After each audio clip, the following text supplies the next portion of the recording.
ایک دفعہ میں نے پہلے بھی ایک انٹرو میں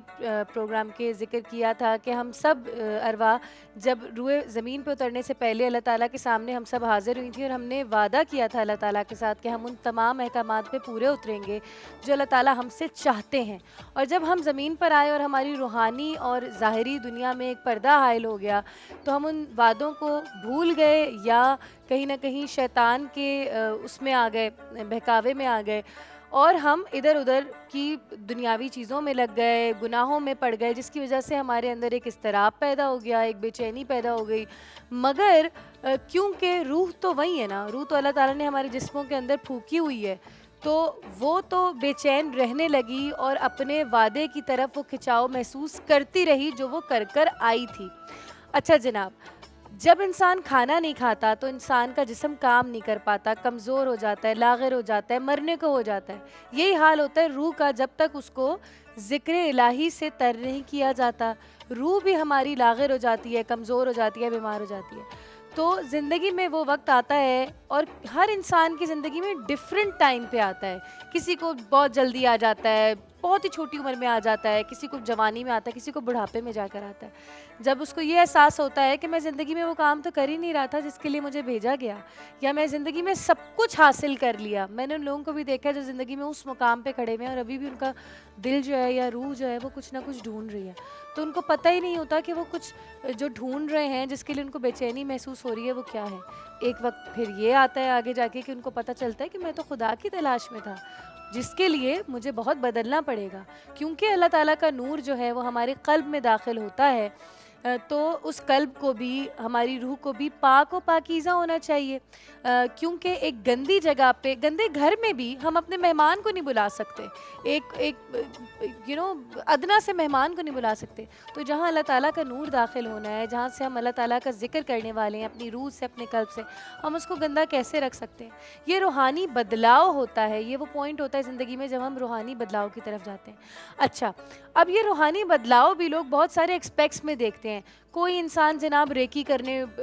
سیکھنے لگ جاتا ہے کہ روحانیت کیا ہے، کوئی انسان میڈیٹیشن کرنے لگ جاتا ہے، کوئی انسان سائنس پڑھنا شروع ہو جاتا ہے، سائنس سے یہ جانتا ہے کہ ہمارے اندر جو ہے ایک انسان جو ہے وہ صرف جسم نہیں ہے، میٹا فزیکل اینٹی ہے۔ سائنسی مشینز کے نیچے سے اگر ہم گزرتے ہیں تو ہمیں پتہ چلتا ہے انسان کے اندر سے ریز نکلتی ہیں، اور ان ریز کے الگ الگ رنگ ہوتے ہیں، اور انسان کے اندر چاکراز ہوتے ہیں، 7 چاکراز ہوتے ہیں، ان کے ڈیفرنٹ رنگ ہوتے ہیں۔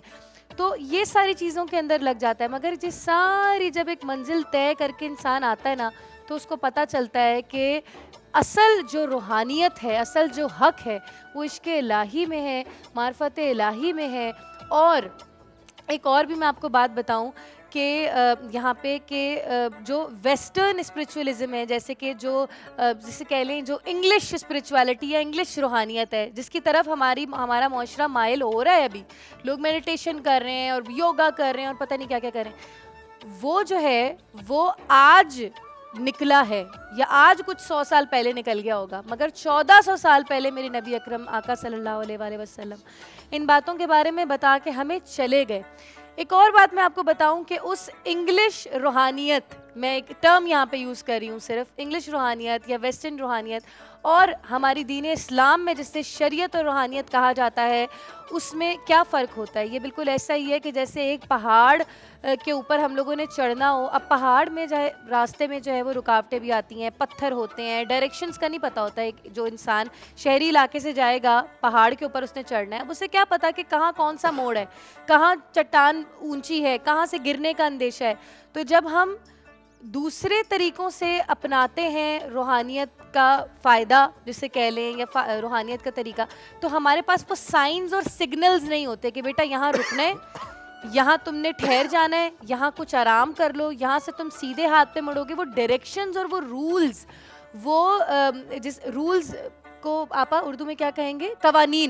قوانین نہیں ہوتے۔ ویئر ایز جب ہم اس روحانیت کو اللہ کی شریعت کے مطابق حاصل کرنے کی کوشش کرتے ہیں، تو وہاں پہ اللہ تعالیٰ نے وہ قوانین، وہ رولز ہمیں دے دیے ہیں۔ جب ہم ان شرائط کو پہ عمل کرتے ہوئے، ان ارکان پہ عمل کرتے ہوئے روحانیت حاصل کرنے کی کوشش کرتے ہیں، تو ہم بآسانی اس روحانیت کے لیول پہ پہنچ جاتے ہیں جہاں ہمارے روح کو، ہمارے قلب کو سکون مل جائے۔ اچھا، ایک بڑا باریک سا فرق بھی ہے.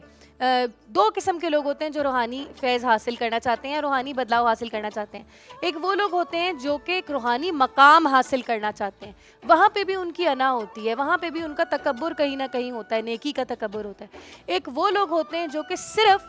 آقا اور اللہ تعالیٰ کی قربت کے لیے وہ روحانیت حاصل کرنا چاہتے ہیں, کیونکہ ان کے اندر ان سے ملنے کا, ان سے قریب جانے کا شوق اور فیض ہوتا ہے. میں نے اپنی زندگی میں, کیونکہ میں تھراپسٹ ہوں اور میں سوشل میڈیا اور انسٹاگرام پہ بہت ایزیلی اویلیبل ہوں, اور گئے وقتوں میں نے کوئی اتنا سا 0.01% اپنی زندگی میں اتنا سا کوئی چینج لائی ہوں گی جو آپ لوگوں کو دکھتا ہے, مجھے نہیں دکھتا ابھی تک میرے اندر کوئی چینج. تو اس وقت میرے پاس بہت ساری لڑکیوں کا ہزاروں کی تعداد میں میسیجز آئے کہ ہمیں بھی بدلنا ہے, مگر ہمیں ڈر لگتا ہے کہ کالج میں لڑکیاں مذاق اڑائیں گی, اسکول میں لڑکیاں مذاق اڑائیں گی, فیملی والے کیا کہیں گے, ملیانی بن گئی, اور ہزار قسم کی باتیں ہم لوگوں کو سننی پڑتی ہیں. آسان نہیں ہے آج کے معاشرے میں بدلنا. ہمارا رمضان ٹرانسمیشن کرنے کا مقصد میرا ذاتی طور پہ خدا کی قسم یہ تھا کہ اگر میں ان 30 دنوں میں اپنے لوگوں کو, جو بھی مجھے دیکھ رہے ہیں, کوئی اچھی بات اپنے علماء کرام کے ذریعے سے, کیونکہ میں تو نہیں پہنچا سکتی ہوں, اور اس میں میری کوئی ایفرٹ لگ سکتی ہے, کسی کی زندگی, کسی کے دل پہ ایک بات لگ سکتی ہے, تو وہ لگ جائے. آج کا یہ جو کانسیپٹ ہے, جو موضوع ہے, وہ میں نے خود سوچا آنے سے پہلے, اور کیونکہ ایک بہت گہری بات ہے, بہت چھوٹی بات ہے. انسان کی زندگی میں بدلاؤ آنے کا جو فیصلہ ہوتا ہے نا, وہ ایک لمحے میں ہوتا ہے. ایک لمحے میں کسی کی کوئی بھی بات, ادنا سی بات لگ جاتی ہے, اور انسان کہتا ہے کہ مجھے بدلنا ہے. وہ کوئی کلام بھی ہو سکتا ہے, وہ کوئی ایسا شعر بھی ہو سکتا ہے, وہ کسی کی ادا بھی ہو سکتی ہے, وہ کوئی ایسا خواب بھی ہو سکتا ہے, وہ کوئی ایسی بات بھی ہو سکتی ہے, وہ حدیث مبارک بھی ہو سکتی ہے. کوئی ایک ایسی چیز ہوتی ہے جو دل پہ ایک بار لگ جائے. میری اللہ سے دعا ہے, آج میرا آخری آپ لوگوں کے ساتھ اس رمضان کی نشریات کا دن ہے. اللہ کرے کہ میرے علماء کرام کے دل زبان سے کوئی ایسی بات نکل جائے کہ آپ لوگوں کے دل میں اور روح میں کوئی تبدیلی آئے, اور آپ لوگ آج فیصلہ کریں کہ آپ لوگوں کو تھوڑا سا ٹلٹ ہونا ہے.